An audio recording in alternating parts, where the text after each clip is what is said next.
Outback Stories celebrates the pioneering spirit of Australia. It makes little difference if your family came on the First Fleet or on a leaky boat last week. Our unique national identity was born and bred in the Outback. These are your stories. It's all for me grog, me jolly, jolly grog. It's all for me beer and tobacco. Well, I spent all me tin in a shanty drinking gin. Now across the western plains I must wander.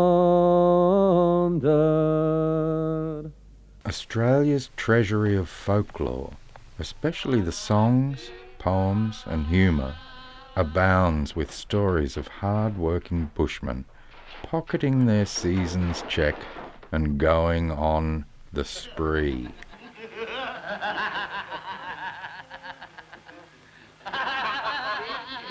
The late 19th and early 20th century rambling army of itinerant bush workers lived by the creed, work hard and play harder.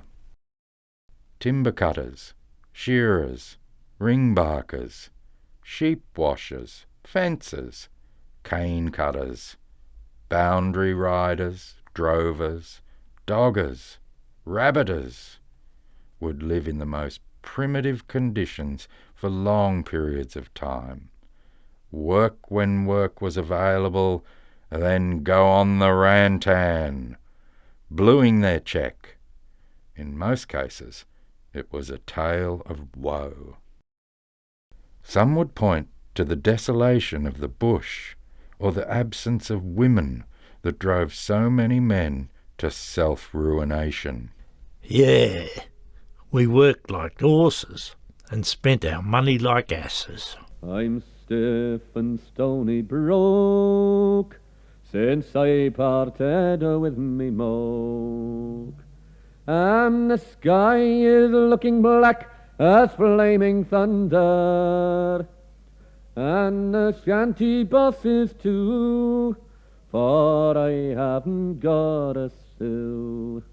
That's the way they treat you when you're down and under. Drunkenness was a long-standing problem in the penal settlements, then on the goldfields, and later in wayside shanties and country towns.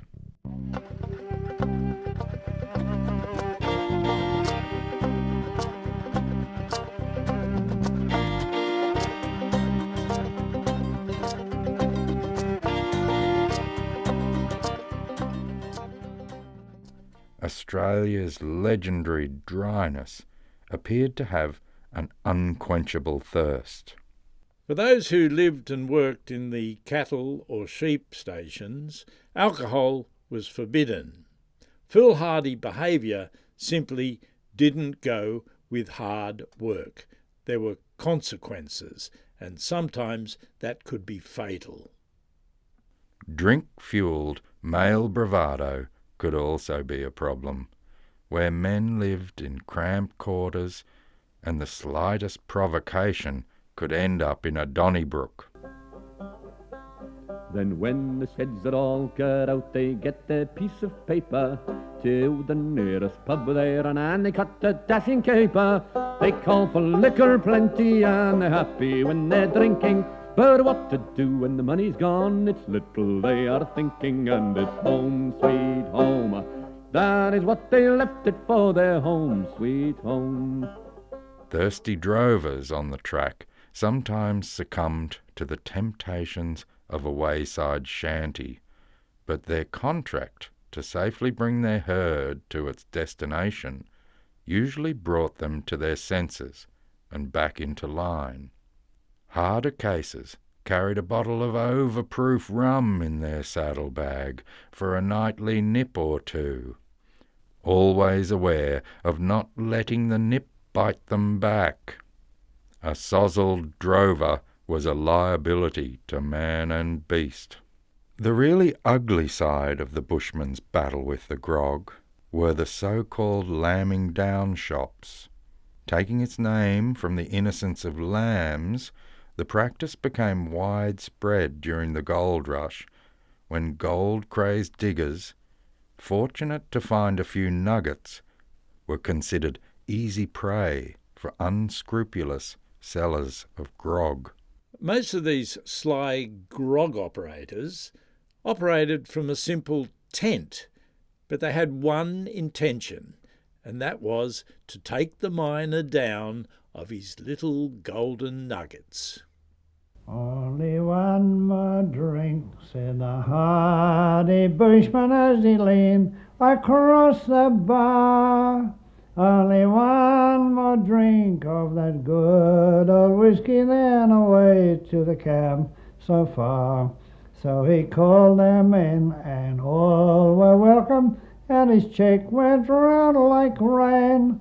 And for weeks and weeks there's been boozers watching for that man's return again. The practice continued into the rural sector and into more permanent arrangements. The tents became hotels, but the intent remained, and that was to lamb down the sucker. Lambing down was practised across Australia and was still known in the early part of the 20th century. Viewed as lambs for the slaughter, the swaggering drover or shearer, his pocket near bursting with his season's cheque, was seen as easy prey for the unscrupulous shanty operator. Here's to the good old brandy, drink it down, drink it down. Here's to the good old brandy, drink it down, drink it down.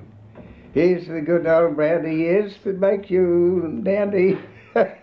Drink it down, drink it down, drink it down. Many of the grog shops were named to convince the bushworker that they were especially welcoming. The Shearer's Rest, the Jolly Drover Inn, the Bushman's Friend, and so on. The addition of barmaids from the 1870s onwards was an extra attraction. And these girls soon learnt the ropes on how best to lamb a man down and liquefy his cheque. The Riverina Grazier of 1887 reported the following tale. It was amusing for anyone who took an interest in the game of life to watch the scientific style in which one of these barmaids handled her forces, giving a smile to this one, a wink out of the corner of her eye to that, while the bashful young fellow, who was only drinking soft stuff, she'd invite to have a drink at her expense, but under the condition that it should be whiskey, sulphuric acid, she should have said, as it was not good enough shouting lemonade. A very short time, and it's very little persuading he'll require to make him drink. The bright eyes and winsome smile of the barmaid will be nothing compared with a bottle of whiskey with the cork drawn in one hand and a nobbler glass in the other. Landlord shouting isn't common, he's kidding you to sport and play. Divil a man can e'er be sober in those shanties by the way. It's rows of bottles standing upright, labelled with bright blue and gold. Beer so cold it needs no icing from the cellar's drear dark hold.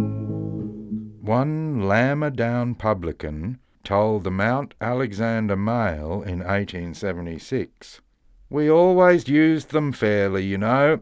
We kept an account against every man, and he had food and drink and tobacco for every penny his cheque represented. It sometimes took 4 or 5 weeks to spend the money. In fact, a big cheque would now and then run into 6 weeks, but not often. When the money was all gone, we usually gave our customers a few shillings to help them up country again and put a bottle of grog in their pockets. They always went away quite contented, and we knew next season would bring them down again.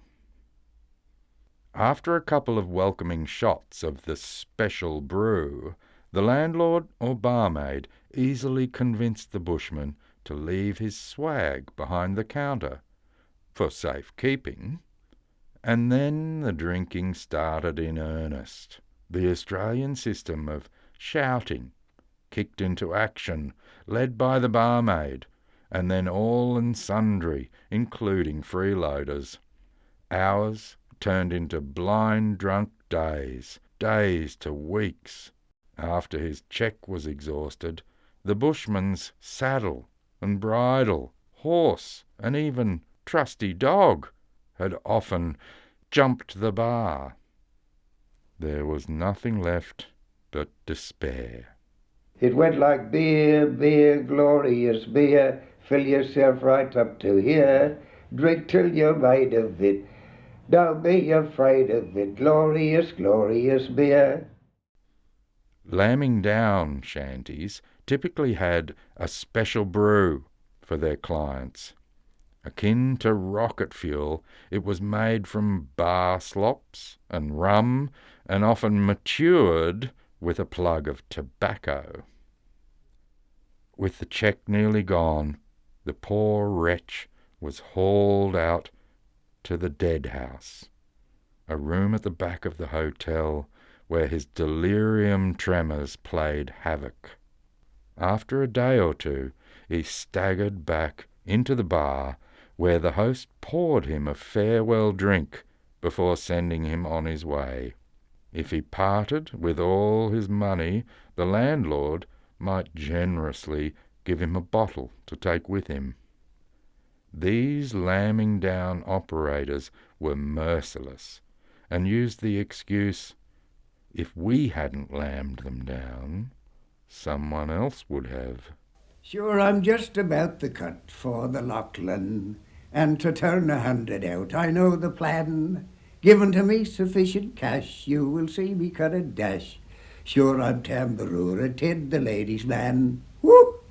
Clary Peters told of an unscrupulous landlady who, when sending shearers away after their spree, would write them a cheque for what was left of their money and then bake it in the oven.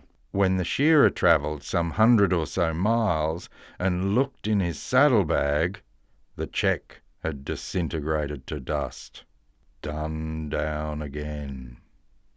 Penniless, you'll have to wander for many a long and dreary day, till you earn another cheque to squander in those shanties by the way.